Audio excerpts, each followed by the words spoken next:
Good morning. It is Friday, January the 11th, and this is The Drill.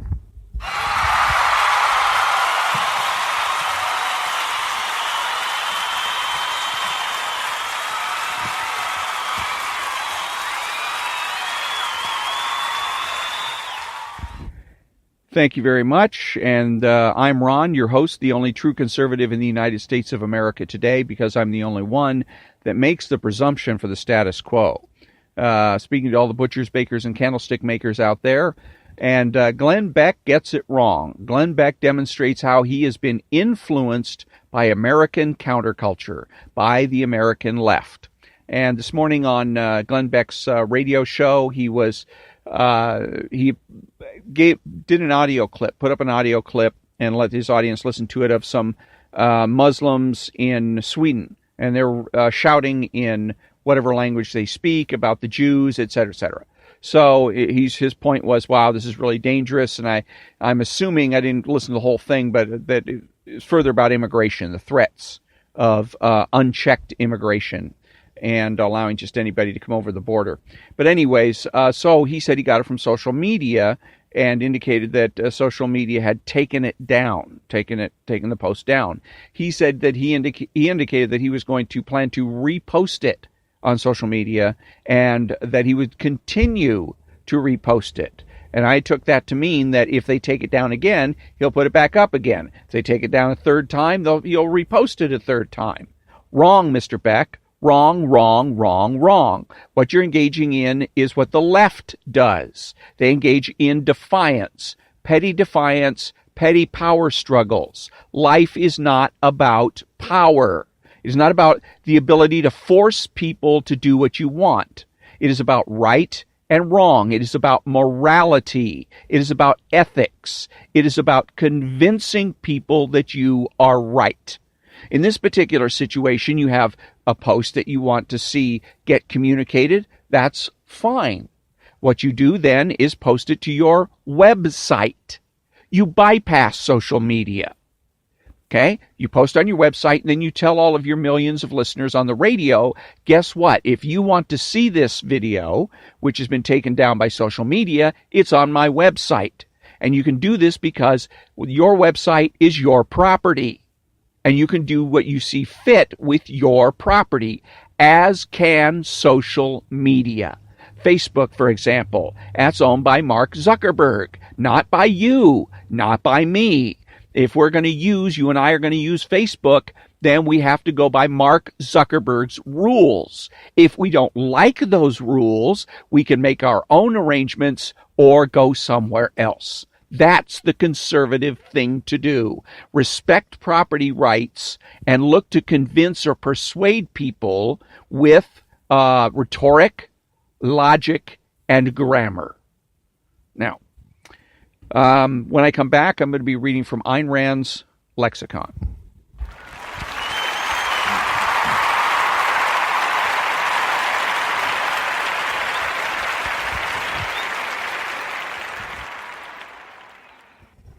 And thank you very much. Welcome back. And the Ayn Rand lexicon. Today's concept is economic growth. Economic growth means the rise of an economy's productivity due to the discovery of new products, new techniques, which means due to the achievements of men's productive ability. Nothing can raise a country's productivity except technology, and technology is the final product of a complex of sciences, including philosophy, each of them kept alive and moving by the achievements of a few independent minds. And good for Miss Rand for using the word independent instead of the word free. Independent is a much more rhetorically effective word to use than free in most occasions. So, back in a minute.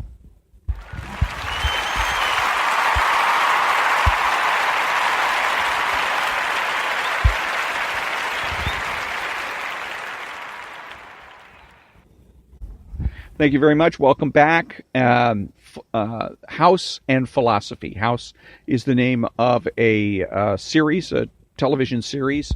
I don't know if it's still on the air, but it was on the air. And it's a television series about doctors, and one doctor in particular named Gregory House, who's a diagnostician, and he has a rather unusual way of dealing with things. Now, this series, Philosophy and The Simpsons and whatnot, is marrying philosophy to popular culture and showing you how they relate. In this particular chapter, they're dealing with House and Socrates. And this is called, a part of the chapter is called Nice Tries Are Worthless. First know that you don't know. The Socratic method is based on the idea that knowledge is something that cannot be given. Rather, you have to discover it for yourself. So the only way to help someone else learn anything is by asking questions that will help that person reason his or her way to the truth. True Socratic professors do not lecture. Instead, they perform cross-examinations of their students to help them discover the weaknesses of their own position. The Socratic method, House believes, is, quote, the best way to teach anything apart from juggling chainsaws, unquote. And I just saw the episode the other day in which he made that particular quote. Back to the book. There's a nice demonstration of a Socratic cross-examination in the episode, quote, 3 stories, unquote. House, forced to play substitute teacher, asks medical students why a drug addict suffering from excruciating pain in the leg has tea-colored urine. Student, kidney stone. House, kidney stones would cause what? Student, blood in urine. House, what color is your pee? Student, yellow. House, what color is your blood? Student, red. House, what colors did I use? Student, red, yellow, and brown. House, and brown. What causes brown? Student, waste. The student has gone from believing that the patient had 2 distinct problems, kidney stone and pain in the leg, to the belief that the unusually colored urine is not caused by kidney stones, but by a kidney's failure that may be related to the leg pain. Notice how House proceeds. Just like Socrates would, he asks his student to try to solve a very difficult problem. Why is the urine tea-colored? Let me see. The first answer, because of kidney stones, is only a probable answer. I'm not going to go on with it. I'm going to stop it right here because this is wrong. This is absolutely wrong. This is not a demonstration of the Socratic method at all. Cross-examination doesn't proceed this way with positive questions. Okay? The left loves to use the Socratic method. That's part of the reason I wanted to bring this out. And what they do is the Socratic method is about leading you somewhere. Cross-examination is about leading you somewhere. Asking closed questions, what color is your urine? What color is this? What color is that? Is not the Socratic method. You would say, isn't it true that? Isn't it true that urine is yellow? Isn't it true that the color of blood is red? That's cross-examination, where you're leading somebody somewhere. And it's important because when you're dealing with your friends, your relatives, and the other socialists in your life, this is where you can make the difference, is with those people in your immediate vicinity. If you can defeat them, and if we all, each conservative in this country, defeated all of the liberals in his or her midst, socialism would be dead overnight. And this is one of the ways that the techniques that they like to use. They don't ask, do you? They say, don't you? Wouldn't you? Isn't. Those are leading questions. And when you hear that, you need to know it, because that means they're trying to get you to go a particular direction. Don't you want to live in paradise? See? And they're techniques that are also used by salesmen. I used to be a salesman. I used to sell things over the phone to people all over the country. And we were taught how to do that. Well, you are interested in saving money, aren't you? Okay, aren't you? And it's a way of cornering your subject, your prospect, whatever, the person that you're trying to get to draw a particular conclusion. It's a way of putting them under intense psychological pressure. Asking them what color their urine. What color is your urine? There's no pressure there. All right, I can come up and say, well, it's clear. My urine's clear because I drink a hell of a lot of water every day. My urine isn't yellow. It's not brown, and it's not red either. Okay? So I could just say it's clear. So now what?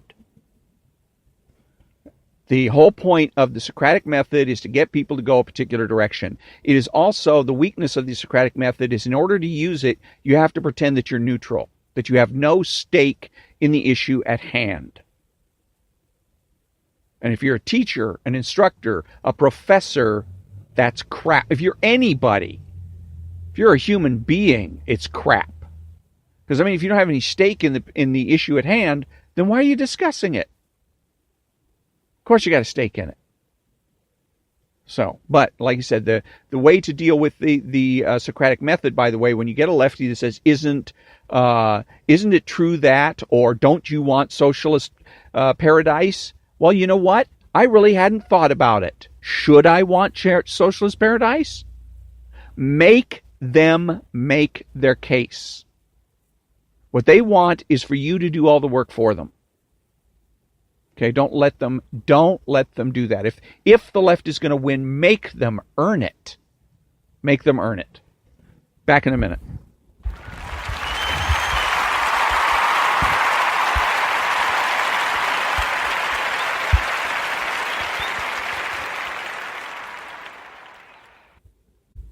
And thank you very much. Welcome back. And this is Philosophy and Breaking Bad, Badder Living Through Chemistry.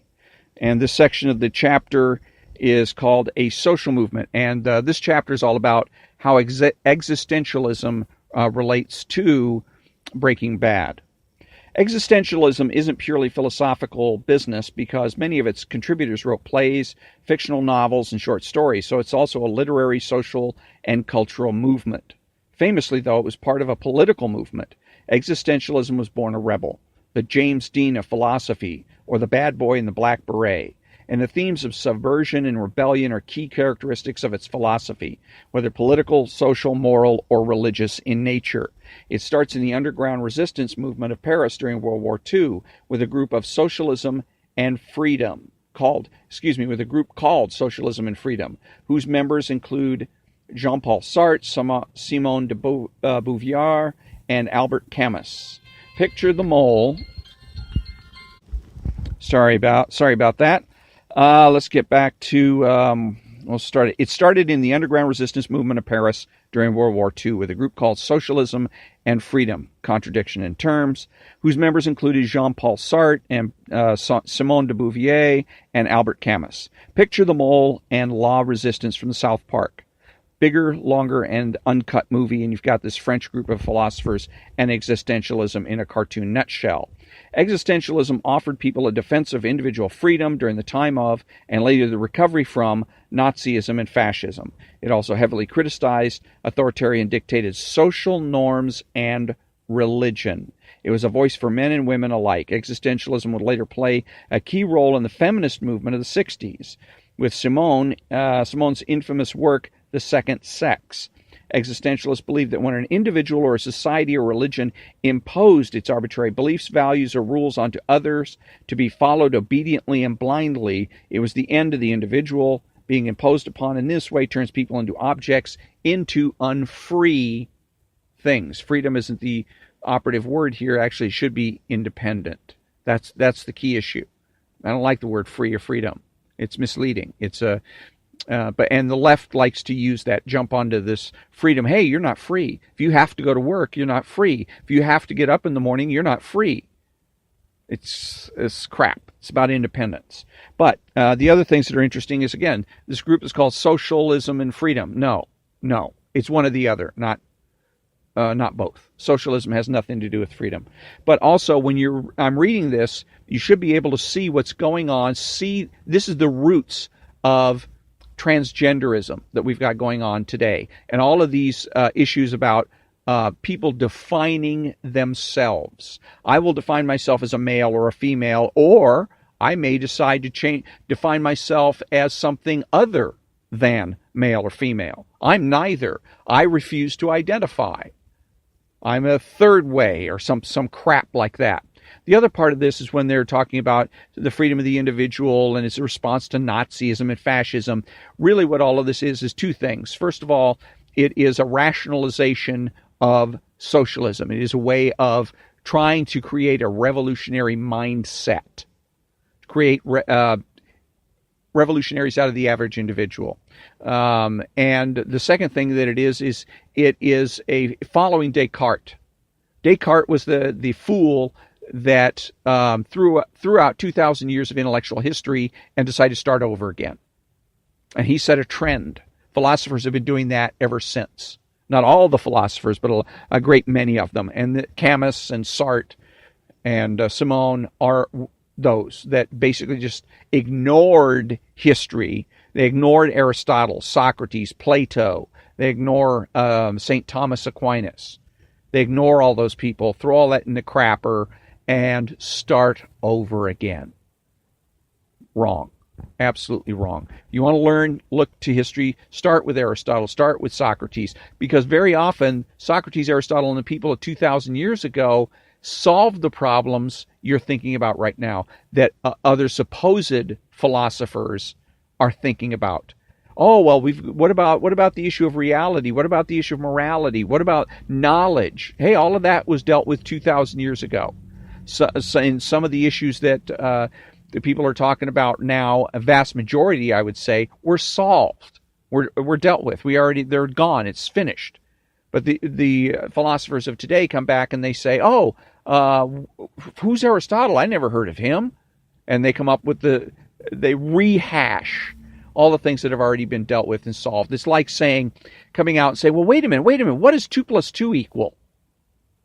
What does 2 + 2 equal? Look at this. 2 + 2, there's a 2 + 2 situation problem here. What do we do with that? What do we do with the 2 + 2 problem? What is the identity? Well, we can't approach it in a logical, reasonable way because that's unfree. That shackles the individual. That kind of crap. No, we know 2 + 2 is 4 because it's been that way for 2,000 years. It's the truth. It'll be that way for another 2,000 years, etc. But again, you can see that philosophy is important because philosophy sets the bedrock, sets the foundation for the things that are happening today. It also goes to show what I've always said is that each election is not about what's immediately happening preceding the election. It's accumulation of what has been happening over the past 10, maybe 20 years, maybe longer. We have a socialistic kind of a mindset that's percolating in this country, not because of what happened yesterday, not because of the election of Donald Trump or Nancy Pelosi, but because of cultural influences that have been brewing just below the surface, somewhat incognito, for the past 10, 20, or 30 years. That's the way it looks. So you want to know why things are the way they are today politically. Number one, you got to understand politics doesn't inform our culture. It's the other way around. Second thing you got to remember is it doesn't work immediately. All the cultural influence you do today isn't going to show up politically for another 5 or 10 years. So you got to remember that. But at this point, that brings us to the conclusion of another episode of The Drill. And I thank you for listening. And until next time, have a great day.